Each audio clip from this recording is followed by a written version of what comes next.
Fellas, I wanted to target first Austin Reeves and Rui Hachimura. Which of these two starters are most likely to turn it around? I don't know. Home cooking is coming. They both do pretty good at home, but I'm gonna go with Austin. You think Austin? Austin. It's so tough for me to feel like Rui is going to have some impact on this series if they have him guarding Nikola Jokic. Like it feel like he is getting beat up by Nikola Jokic on the defense and is taking up all of his energy. So on the offensive end, he don't have nothing to give. And the same is kind of going for Austin Reeves. He's just being a liability on defense.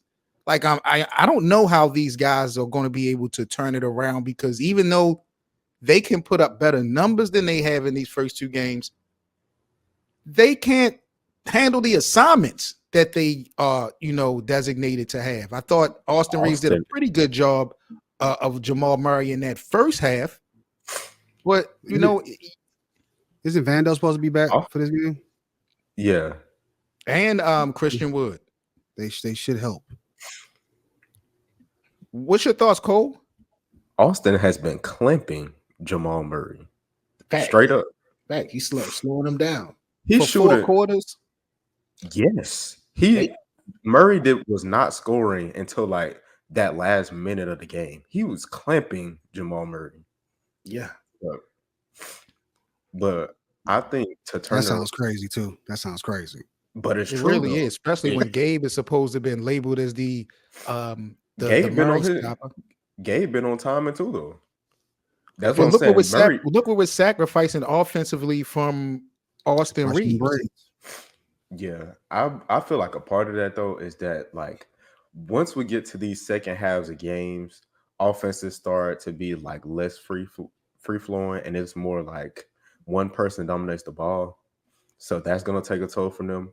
And I think Rui is gonna be the most likely to turn it around because he's missing gimmies at the rim. Yeah, a lot of layups. He's missing gimmies at the rim. So it's like I don't expect Rui Hachimura to miss that for a whole 7-game series. Like I just don't expect that to happen.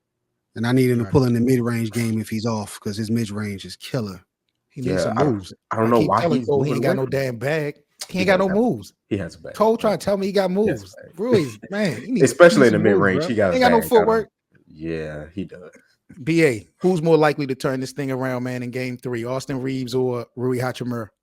Neither one of them. I don't think that they're gonna be I think that they're doing what they're supposed to be doing. They are just bodies to go at Jokic and Murray. And I agree with Cole. I think that both of them are doing what they're supposed to do, so they're going to be very limited offensively. Therefore, they're gonna, in order for the Lakers to win, they're gonna have to slow the game down, like they kind of did this last game. And AD needs to touch it every time down the floor. I don't know, man. You talk about. Like it's like you're using Rui how we use like JaVale McGee and Dwight Howard and those guys a couple years ago, just throwing bodies at Nikola Jokic to wear him down. It worked for the personnel that we had in 2020. I don't think it's working with Rui because first of all, he's getting dominated and he's exuding too much energy. So we're not getting any production on the other end of the basketball court. The Lakers have to find a way to get him off of Jokic. That's just a bottom line. He can't do nothing with Nikola Jokic. To me, the damn team can't, but Rui is too much of a liability guarding dude. I think that I think like when we can talk about Jokic and all of that, but every time that, even though Jokic has been scoring on Rui in spurts and things of that nature, the games have been much closer when that's his assignment, bumping them and elbowing them and pushing them off everywhere. That's what he does. He just bothers them. That's what he's there to do. And through series, a lot of times when you send people like that and multiple people like that, they wear you down throughout the series. So I don't even think that like Rui and Austin, I don't like, this is not their, like offensively, they might give you a game, but this is not the series for them to be that. they need to continue to do what they're doing as far as defending. They just need to slow the game down, and they need somebody else that's going to be able to step up and give them 15 points. And So D'Lo is supposed to be the third head on that monster, and he started off well, but he didn't end so well. They really need He a didn't fourth. get the ball. He didn't get the ball. Neither did Anthony Davis. Why? Because LBJ want to be the hero. Just saying. It sounds crazy. Wait a minute. I can't allow you to do that when we watch LeBron put on heroic plays. Like we watching him grab him and he still make. Why are you being disrespectful to LeBron James like that? It's the Pulling up truth. from It's 30. easy. It is easy to look like the hero when you take 9 shots in the fourth quarter, as to where the 2 hottest player on the team take 3 in the same quarter. It's easy to look like. Easy to look like. So hey, if I'm LeBron James, let's run this pick and roll, sir. Or don't even run this pick and roll. Hey, Jokic is guarding you down. Let me give it to you in that block, and let's slow this thing down again. Because we did that the first half, the first 3 quarters, low key, 2.5 quarters, and it worked.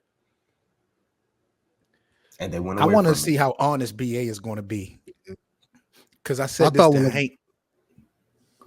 I said this to Hank before the show started. The Lakers, in my eyes, should be 2-0 instead of 0-2. The Lakers, to me, could have won both of those games in Denver. Y'all disagree? I think it could have swung. It could have swung their way. They just both games. Y'all don't think the Lakers could have pulled them off? No way. That first game, that nigga D'Lo threw a monkey wrench in the plans. There's no way. There's no way y'all could have won the first game. No way. That first game was horrible. No way. That first game was horrible. I don't know, man. We were up by. Wait a minute. We were up by like 12 in the third quarter. We were up by double digits in the second half of game 1. And it went away fast. That's what I'm saying, bro. Like, y'all don't have. This is not Golden State. This is not the Warriors. This is what always baffled me about Denver, because when we were going up against KD and the Warriors, when LeBron was with Cleveland, like you know there's no lead safe versus Clay, Steph, Kevin Durant, and them guys. Like it didn't matter how much they were down in the third quarter, they were always liable to come back.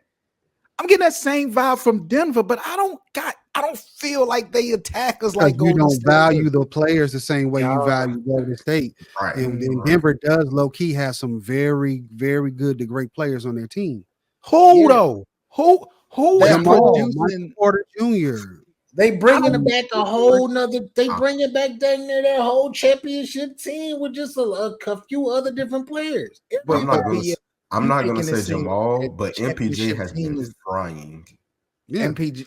but you MPJ saw what has Jamal been did frying. in the last half. Like, yes, you see what he's capable of And doing. Michael Porter is out there hooping like he don't got no issues right now. Like it's like, okay, I do got issues in real life with my peoples, but on this court, I'm focusing. He actually looks like he's taking another step forward.